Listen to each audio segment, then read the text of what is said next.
Once again पिछले video तक हम लोग पढ़ चुके ब्लड वेसल्स, उसका फंक्शन। अब हम लोग आगे के वीडियो में पढ़ेंगे हार्ट, ह्यूमन हार्ट और उसके चैम्बर्स और उसका फंक्शन। ह्यूमन हार्ट एक कॉम्प्लेक्स स्ट्रक्चर है, तो सबसे पहले हम उसका डायग्राम देखेंगे, ठीक है।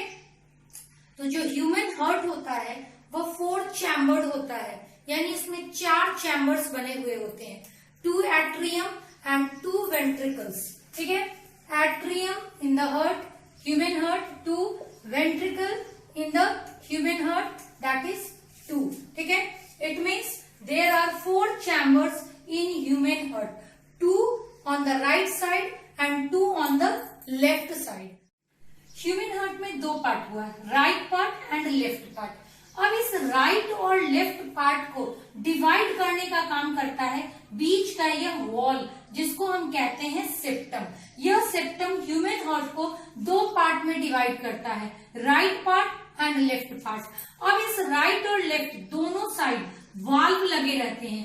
राइट हार्ट में 3 कस्पिड यानी ट्राई कस्पिड वाल्व होते हैं, जिसको हम कहते हैं राइट एट्रियो वेंट्रिकुलर वाल्व। क्योंकि एट्रियम और वेंट्रिकल के बीच का है, इसलिए इसको एट्रियो वेंट्रिकुलर वाल्व कहते हैं, और राइट साइड में है इसलिए इसको राइट एट्रियो वेंट्रिकुलर वाल्व कहते हैं। वह राइट एट्रियम और राइट वेंट्रिकल को सेपरेट करने का काम करता है। अब आते हैं लेफ्ट हार्ट में। लेफ्ट हार्ट में यहाँ भी 2 पार्ट है, लेफ्ट एट्रियम, लेफ्ट वेंट्रिकल, और इस लेफ्ट एट्रियम और लेफ्ट वेंट्रिकल को सेपरेट करने का काम करता है बाइकस्पिड वाल्व, या इसी को हम कहते हैं मिट्रल वाल्व, ठीक है, या फिर इसी को हम कहते हैं left atrioventricular valve, left AV valve. तो यह जो बाइकस्पिड और ट्राइकस्पिड वाल्व है वह एट्रियम को वेंट्रिकल से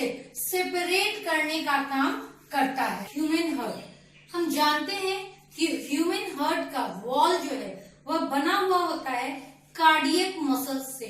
यही वजह है कि the study of heart is known as cardiology, and the specialised person who study the heart and its diseases is known as cardiologist. So the ventricles walls are thicker than the atrium walls, and atrium के wall से ये जो ventricles है, lower portion है heart का, उसका walls thicker होता है।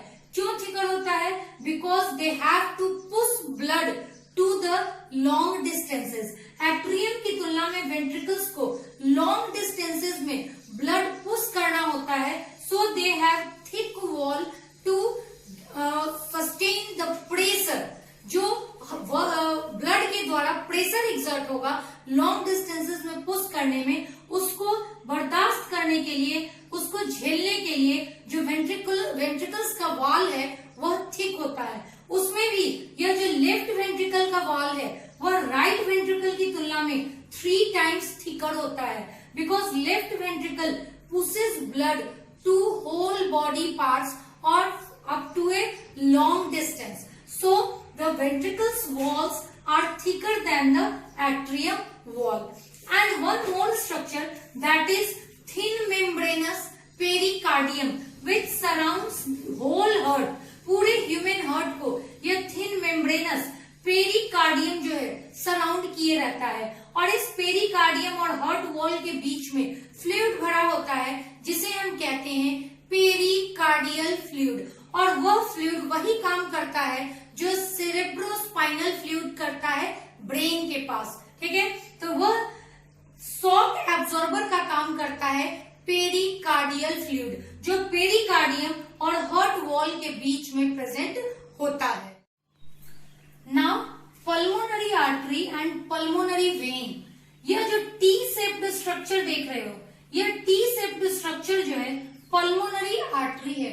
ऑलरेडी जब ब्लड वेसल्स पढ़ाए थे उस दिन क्या कहे थे, artery generally carry oxygenated blood, but pulmonary artery is the artery which carry deoxygenated blood from heart to lungs. तो यह जो पल्मोनरी आर्टरी है वह राइट वेंट्रिकल से ओपन होता है, और यह ऊपर जाकर के लंग्स के पास जाकर 2 भाग में डिवाइड हो जाता है, हर एक पार्ट जो है एक लंग्स में जाता है, या लेफ्ट साइड वाला जो पार्ट ब्रांच है वह चला जाता है लेफ्ट लंग्स में, और यह जो राइट साइड का ब्रांच है यह चला जाता है राइट लंग्स में। तो इस तरह से यह pulmonary artery deoxygenated blood carry करता है फ्रॉम हार्ट टू लंग्स। उसके बाद है यह ऑर्टा, यह एस शेप्ड ऑर्टा, यह लेफ्ट वेंट्रिकल से ऑक्सीजनेटेड ब्लड पूरे बॉडी में ले जाता है। लेकिन उसके पहले पल्मोनरी वेन, ऑलरेडी बताए थे जब ब्लड वेसल्स पढ़ा रहे थे,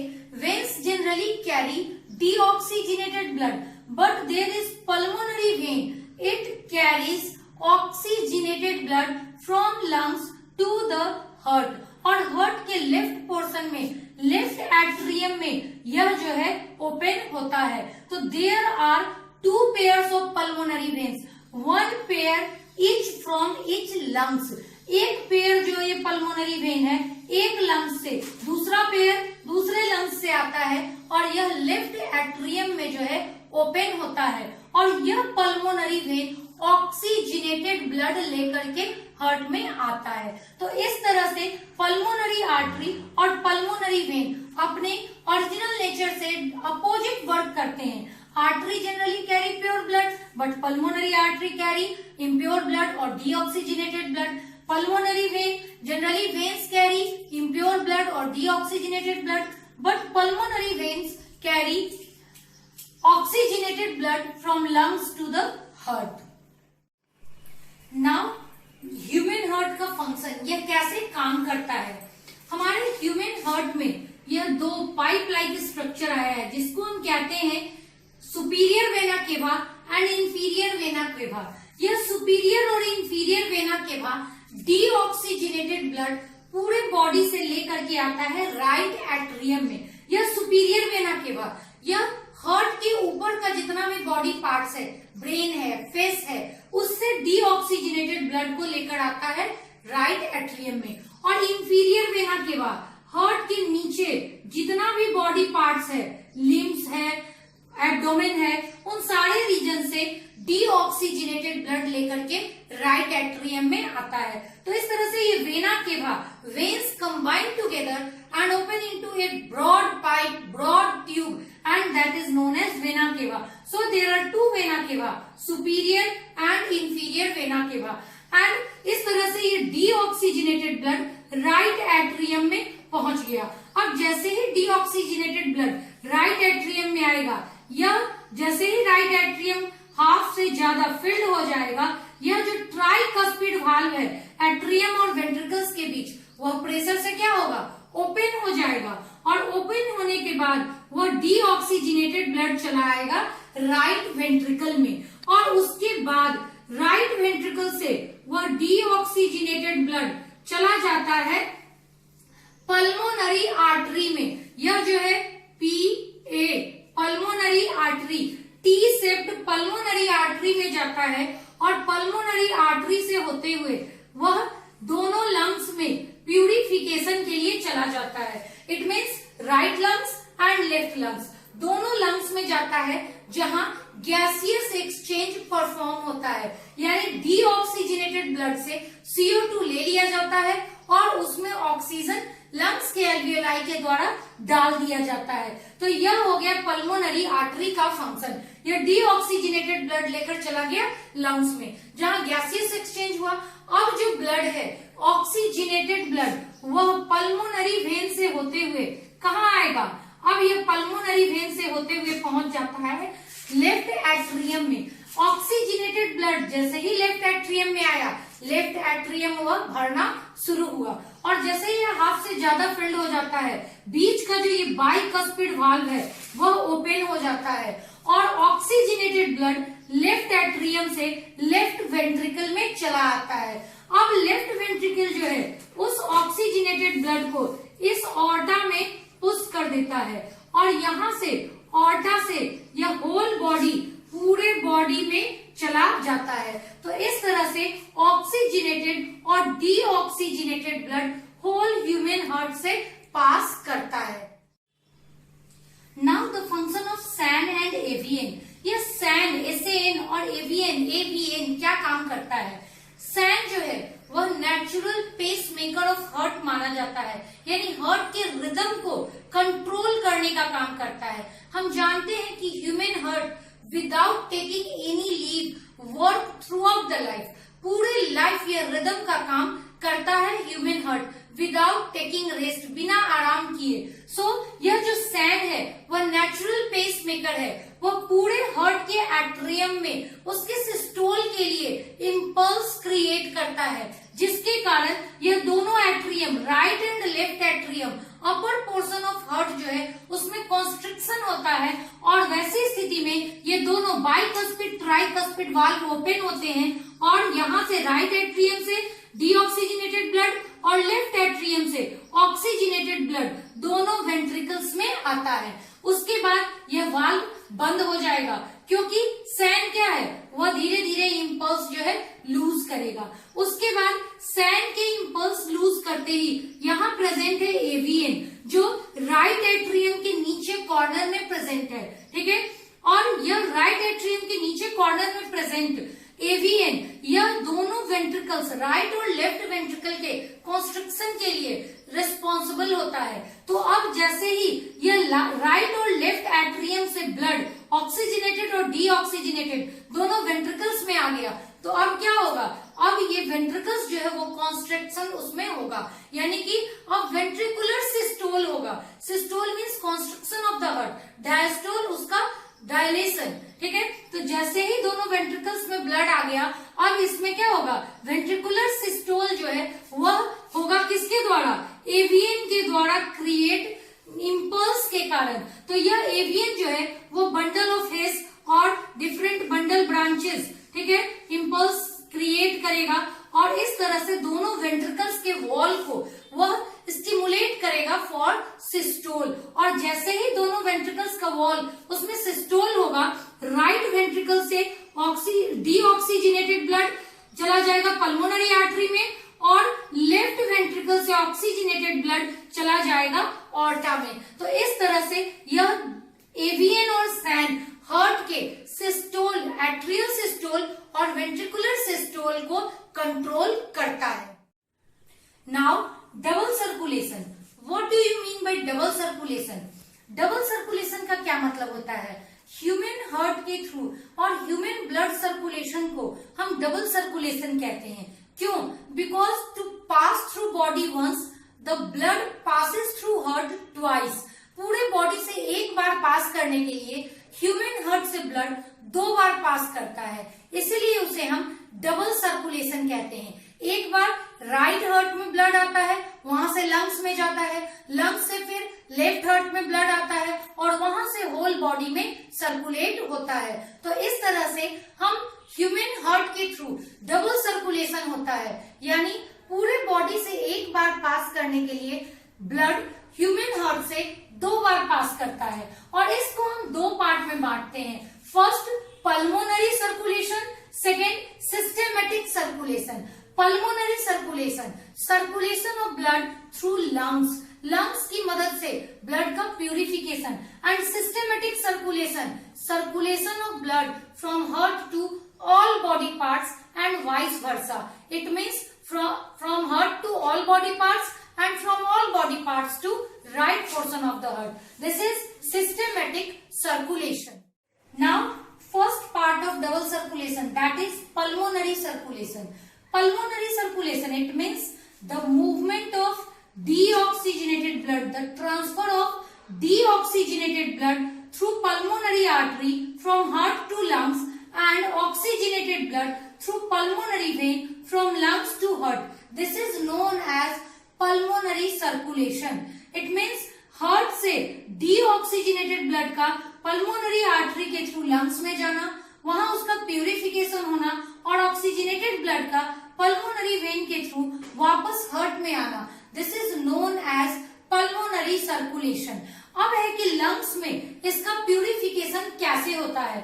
हम जैसे ही लंग जानते हैं कि लंग्स में एल्वियोलाई होता है, many balloon like structures are present, and these balloon like structures, alveoli, are the real center of gaseous exchange in the lungs. And in alveoli, this is balloon like structure, pot-like structure. When pulmonary artery, जैसे ही ये pulmonary artery deoxygenated blood लेकर lungs के alveoli में पहुंचता है, हम जानते हैं कि हमेशा ही diffusion process higher to lower concentration की ओर होता है। तो यह जो डीऑक्सीजनेटेड ब्लड लेकर आया, इस आरबीसी में CO2 की मात्रा ज्यादा है और एल्वियोलर सैक में, इस एल्वियोलाई के अंदर CO2 की मात्रा कम है। वैसी स्थिति में यह आरबीसी डिफ्यूजन के द्वारा CO2 को रिलीज करेगा इन एल्वियोलर सैक। यह हो गया एल्वियोलर सैक और ऑलरेडी इनहेलेशन हुआ है। वैसी स्थिति में इनहेल्ड ऑक्सीजन यहाँ ज्यादा है और जो आरबीसी है उसमें ऑक्सीजन की मात्रा कम है। तब वैसी स्थिति में by the process of diffusion alveolar sac से वह ऑक्सीजन आरबीसी में चला जाएगा और आरबीसी के द्वारा वह पल्मोनरी वेन से होते हुए फिर ऑक्सीजनेटेड ब्लड वापस कहाँ चला जाएगा? हार्ट में। यह हो गया pulmonary circulation with the help of alveoli, oxygenated blood here with the help of pulmonary vein and CO2, जो इस alveolar sac में CO2 की मात्रा बढ़ गई, वह सब क्या हो जाएगा? एक्सहेलेशन के द्वारा रिलीज आउट हो जाएगा, यानी कि बॉडी से बाहर एक्सहेलेशन के द्वारा निकाल दिया जाएगा। तो इस तरह से ये इनहेलेशन और एक्सहेलेशन यह भी पल्मोनरी सर्कुलेशन के द्वारा ही ऑक्सीजन और कार्बन डाइऑक्साइड का एक्सचेंज ब्लड सेल्स के साथ होता है। Now systematic circulation. Systematic circulation पहले ही बता चुके थे, circulation of blood from heart to all body parts and vice versa. It means heart to all body parts and all body parts to heart again. This is known as systematic circulation.